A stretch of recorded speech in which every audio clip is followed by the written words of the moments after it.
আইনের সাক্ষী প্রমাণের কাছে মায়ের মন বাধা পড়ে আছে। আপনার হাতে কলম আছে, সিদ্ধান্ত জানাবার অধিকারও আপনার। আপনি ছেলেকে নিরপরাধ প্রমাণ করছেন না কেন? জজের চেয়ারে বসে আমি তা করতে পারি না, এই জন্য তোমার কাছে ন্যায় বিচার চাইতে এসেছি। আমি ন্যায় বিচার করব?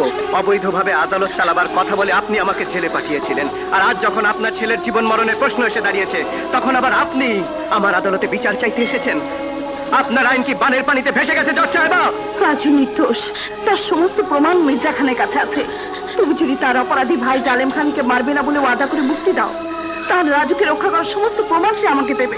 জালিম খান অপরাধী, আর অপরাধীরা কখনো আমার আদালতে মুক্তি পায় না, যেমন আমি আপনার পথ থেকে মুক্তি পাইনি। কিন্তু কিন্তু আমি তো পাপী নই। পাপী নও তুমি? কবরস্থানে বাচ্চা ফেলে দেওয়া কি পাপ নয়? বাপ মা থাকতে তার সন্তানকে লাওয়ারিস বানিয়ে দেওয়া কি পাপ নয়? যে নিজের রক্তের সাথে ন্যায় বিচার করেনি, তার ন্যায়ের আসনে বসা কি পাপ নয়?